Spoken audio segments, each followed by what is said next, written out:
Splishy, splashy, splosh.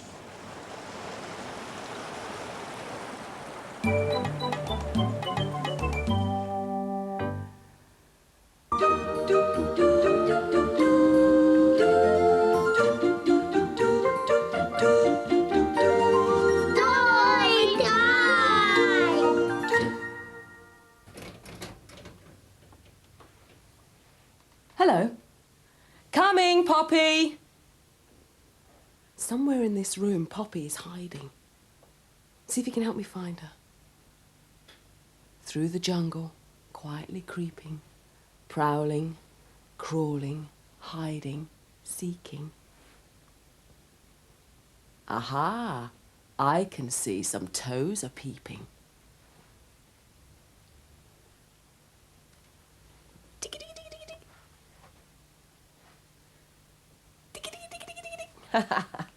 This is Poppy, and this is Poppy's room. Now, where are the other places you can hide, Poppy? Under my cover. Under your cover. And under my bed. And under your bed, yes. Shall we make your bedroom a more exciting place to creep and crawl and hide in? Come on then.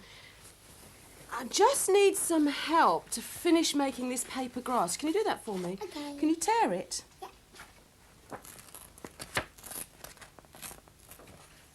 And I'll stick the grass onto here. There we go. And I'm pressing it down really hard. Make sure it sticks. That's a little piece. Oh, I'll tell you what then. I'll use that as a little piece at the top. Okay, just a little piece of grass there. All right.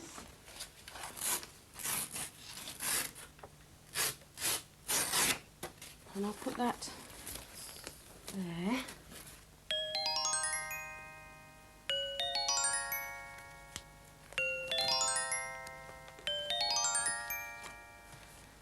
Long green grass, perfect for crawling through. Now, somewhere in this grass, I've hidden something. Creep through and see if you can find it. Through the bedroom, quietly creeping, prowling, crawling, hiding, seeking. Well done, Poppy. You found our first story. Story time. And the story's called Annie and the Tiger. Annie was prowling through the grass in the park when she met a tiger. "I'm not scared of tigers," said Annie. The tiger said, "Meow," and rubbed up against her. Annie stroked the tiger from the back of its head, all down its stripy back and up its furry feather of a tail. The tiger purred. But when Annie tried to pick it up,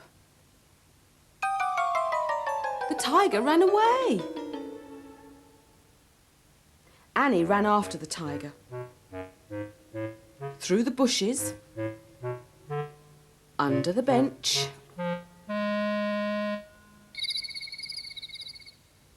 up a tree,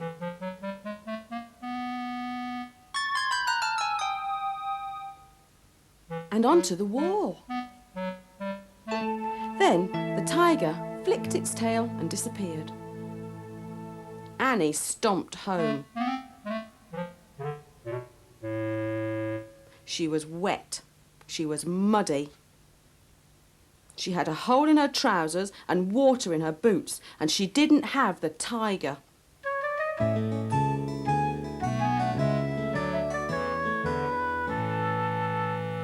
When she got in, she took off her boots, she took off her trousers, she took off her squidgy, soggy socks. Yuck. And when she looked round, there was the tiger again, waving his tail from the windowsill. Look on your windowsill, Poppy. What can you see? A cat's face. Is it a cat? No. What is it? Tiger. It's a tiger, yes. What noise does a tiger make? Rah. And here are some real tigers prowling. Can you see the tiger? walking through the grass. Through the grasses, tiger creeping. There it is. It's having a sit down with the family. Tiger stripes can make them quite tricky to see sometimes. And I wonder where this tiger's off to.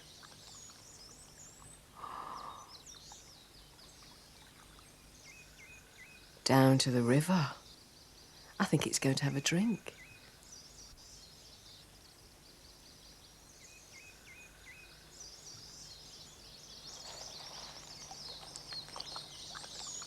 Look, it's lapping up the water just like a cat.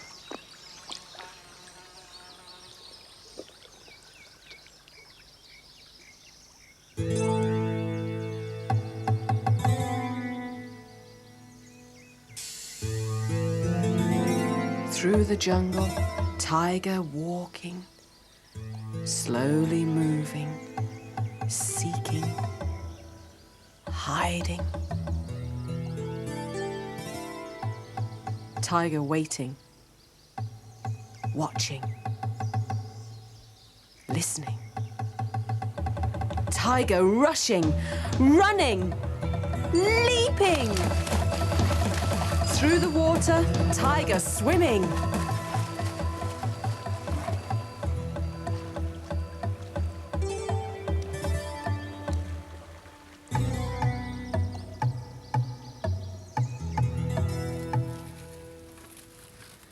Poppy and I wanted to make our tiger feel more at home, so we've grown a paper jungle up around it. Look, all these creepers. Ooh, look what we've got here. That's our parrot. Hello. What are you up to, Poppy? And this is our snake. And that's our snake. Did you make that? Yep. How did you make it? Well, I got a belt for my dressing down. Mm-hmm. I made a face. Oh, yes, and this folded face it up in. here. And then I stuck the dressing down belt on it. Wonderful. And the snake's climbing up the creeper. Now, I've hidden some more tigers around our jungle, Poppy. See if you can find them. Okay. Run! Through the jungle, tigers creeping, prowling, crawling, hiding, seeking. Run! Run! Well done, Poppy. You found our next story. And what's the story called? A new home for tiger. A New Home for Tiger. Come on then, let's read it.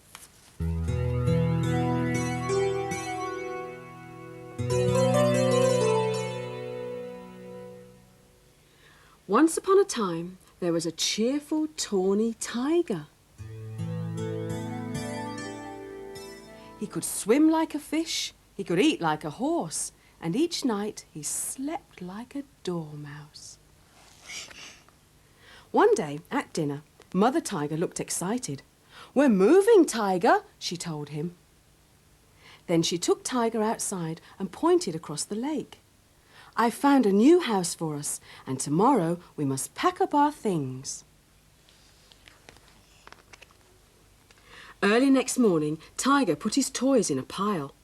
He bounced round Mum and helped load the bundles. "This is fun," he said. At last they were ready to leave. A little way along the track, Tiger stopped. He took a last look at the old house. "Hurry up, Tiger," called Mum, "or we'll never get there." By the time they reached the new house, it was almost dark. Tiger padded through the doorway and looked inside. "It's all different," he whispered after supper. "Can I sleep in your bed?" he asked Mum. That night, Tiger tossed and turned, and when he woke up, he wasn't sure where he was. And when Mum began to empty the bundles, Tiger wouldn't help. "I don't like it here," he wailed. "I want to go home." Patiently, Mum explained. "We've got a new home now, Tiger." Then she read him his favourite story and gave him a hug. But Tiger still felt grumpy. He refused to swim in the lake with the other tigers. He began to play with his food instead of eating it. And night after night he woke Mum. "I want to go home," he kept telling her. One day, Tiger packed up his things. "I'm going home now," he announced. "This is our home," explained Mum. But Tiger had made up his mind. "If Mum won't take me, then I'll go by myself." As soon as the moon came up, Tiger set off. At first, Tiger was excited. "I'm going home! I'm going home!" he sang, and he bounced along through the forest. But when he reached their old house, the moon disappeared. Tiger began to feel unsure.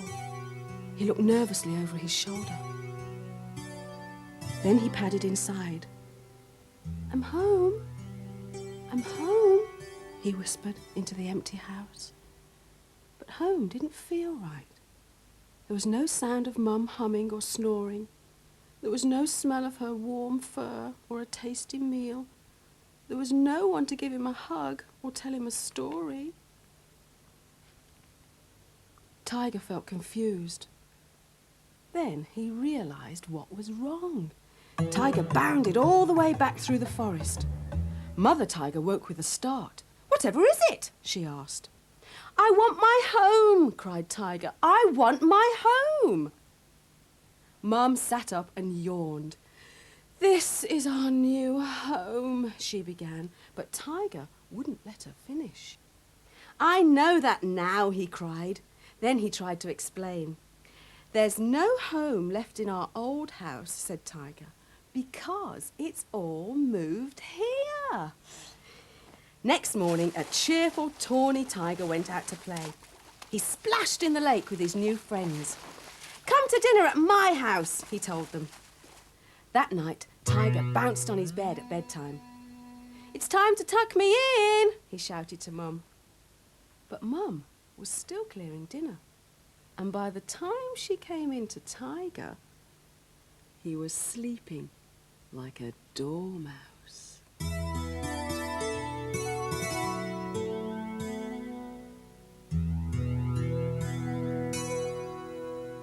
Poppy, do you want to go to bed tonight in your own room or in the jungle?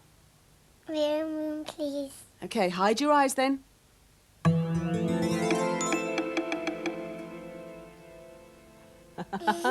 It's gone. It's gone. Perhaps you might like to have a go at changing your room into a jungle to hide your paper tigers. I'll see you next week. Bye! Bye. Now you tell me what you like best in this book.